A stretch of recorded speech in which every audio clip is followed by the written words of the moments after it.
Salut tout le monde, bienvenue sur ma chaîne Mikado. Aujourd'hui je vais vous présenter un personnage célèbre et mythique qui se nomme Zoro.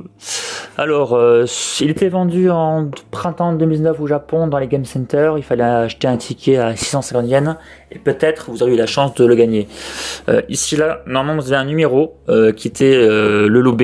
Et là, mais là en fait vous l'avez plus puisque maintenant il est vendu, on peut l'acheter en achat immédiat. Donc allez, on va faire un petit tour sur la boîte. Ici on a donc, il nous représente Zoro avec son kimono vraiment typé japonais, c'est vraiment super beau. Hop, sur le côté la même chose, hein. Ici c'est assez sobre. Alors déconseillé au moins de 15 ans. Voilà, on a fait le tour et on va passer au déballage.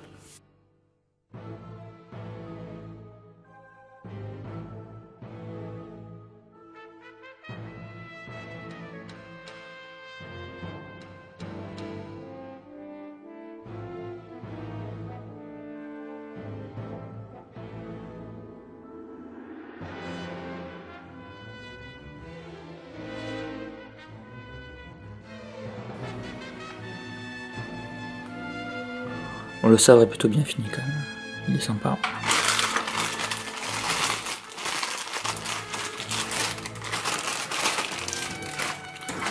Un petit socle transparent, c'est moyen quand même. Il est quand même classe ce Zoro, avec sa tenue, sa pose. Après il fait très plastique. On va voir ça un peu plus près.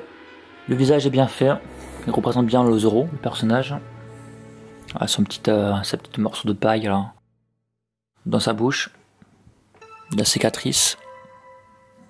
Je vais prendre l'épée là. Ça, sa petite cicatrice ici là.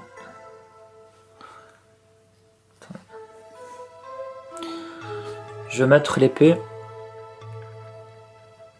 enfin le sabre plutôt, parce que c'est pas une épée. On a ces boucles d'oreilles ici, les cheveux. Bon, ils sont assez détaillés, on a un petit dégradé. Voilà, je vais vous montrer un petit peu mieux ça. Voilà, les cheveux sont quand même bien faits, hein. Pour une figurine qui coûte 45 €, ça passe, hein. Il y a une jointure au niveau du visage, avec j'ai un petit pet. La jointure, on le voit aussi au niveau des cheveux. Je vais vous montrer ça. Ici, on peut apercevoir qu'il y a une jointure. Et donc le visage a été collé. De ce côté, ici, alors, ici c'est moins visible. Je vous fais un petit tour. Voilà, comme ça vous permet de mieux voir. Vous voyez que le visage est quand même bien fait, hein. Les cheveux aussi, les cheveux sont en pique, hein, ça pique, hein, avec un dégradé. Il y a quand même du bon, mais il y a quand même du pas bon dedans. Voilà. Alors sur la veste, on a quelques pliures avec des motifs dorés. Ça fait très japonais tout ça. Dans l'ensemble, c'est plutôt assez propre. Le petit sac est plutôt sympa. Le sac qui est bien détaillé. Ça, j'ai rien à dire sur ça. Sur le kimono, il est vraiment super joli. Le kimono, ils ont foutu des égratignures, hein. On a un dégradé ici avec le vert là. Sa tenue de couleur blanc-violet. Petit dégradé, hein. Par ici on voit le dégradé sur la manche.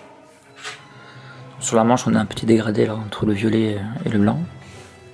Les sabres sont bien finis en termes de détails et de modélisation. Par contre ce qui fait tâche, on a le plastique vraiment trop mou, regardez.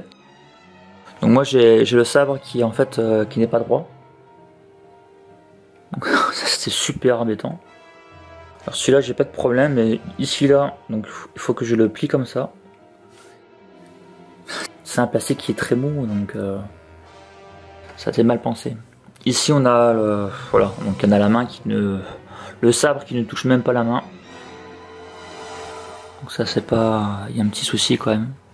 Pareil l'épée, le sabre est beaucoup trop mou. Pareil ici. Le bras est détaillé, ça fait assez réaliste. On voit les veines, les muscles. Que ce soit sur ce bras là ou l'autre bras. Donc regardez la petite venasse ici, hein. Donc ça j'ai rien à dire. Par contre il y a un côté qui ressort plastique, c'est assez dégueulasse, brillant. Et nous avons aussi une couleur différente si on prend Alors, je sais pas si ça se verra en vidéo. Si je prends la couleur du bras et du torse, c'est pas la même couleur. Sur les manches, voilà, on a les manches bouchées. Hein. Dommage, ça c'est quand même assez dommage que ce soit ici ou là, c'est vraiment bouché. Donc, je vais passer aux pieds qui sont vraiment pas si terribles que ça. Le plastique est brillant, fait assez plastoc et dégueulasse. Alors au niveau des tailles, on voit les orteils, ici les ongles. Cet orteil est détaché à celui-là, mais les autres sont collés. C'est pareil pour l'autre pied. Je ne sais pas si ça va se voir en vidéo, mais ici on a une jointure, enfin du moins c'est le moulage. On a un défaut de moulage ici, sur toute la longueur. Franchement c'est pas terrible, le pied est pas terrible du tout. Je trouve que le pied de Zoro est vraiment super long, franchement en longueur là. En dessous on a quelques petits détails, ils ont fait des petites égratignures.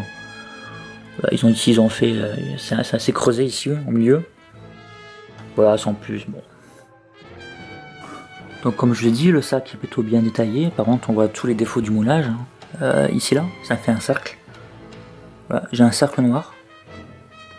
Pareil, ici, hein, on voit les défauts. Comme si ça était craqué. Voilà, donc je trouve qu'il y a vachement de défauts. Je suis passé à savoir, mais là, derrière la cape, là, à l'intérieur, j'ai plein de taches. J'ai beaucoup de taches bizarres, que ce soit ici, que ce soit en bas. Voilà. J'ai beaucoup de taches. Pareil, j'ai des taches aussi sur le derrière ici. J'ai d'autres défauts là. Franchement, j'ai des taches un peu partout sur la figurine. Également ici, j'ai un pet de peinture. Là, ici, j'ai un défaut sur sa veste. Pareil, j'ai des problèmes de peinture ici. Ça fait, j'ai des sortes de traits marrons, donc c'est pas beau. Par ici, là, j'ai du noir ici, noir marron, j'ai des taches. Voilà, donc c'est au niveau, en fait, finition, si vous voulez, au niveau finition, c'est assez moyen. Le kimono et le sabre sont bien faits, on va dire, j'ai rien à dire. Mais par contre, le plastique tout mou, mais vraiment super mou, ça c'est, quand vous le mettez, voilà, je pense qu'après il y a moyen de le tordre un petit peu de ce côté. Et puis, je vais vous montrer quelque chose aussi, alors... c'est en dessous, regardez. À l'intérieur, vous avez un moule plastique. Qu'est-ce que c'est horrible. Alors par contre, bon point positif, c'est qu'il tient très bien sans son socle. Il tient vraiment très bien. Je peux également le pousser, vous voyez. Il tient bien. Donc ça, c'est un bon point. Donc on est à 27 cm. Donc c'est une figurine qui est grande hein, quand même.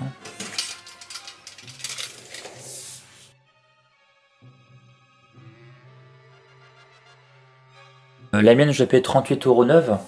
Donc à ce prix-là, je me suis dit c'est quand même plutôt une bonne affaire malgré ses défauts. Voilà, la vidéo est enfin terminée. J'espère qu'elle vous a plu. Partagez-la et je vous laisse quelques photos pour la fin. Allez, je vous dis à très bientôt pour une prochaine vidéo. Allez, à plus les gens.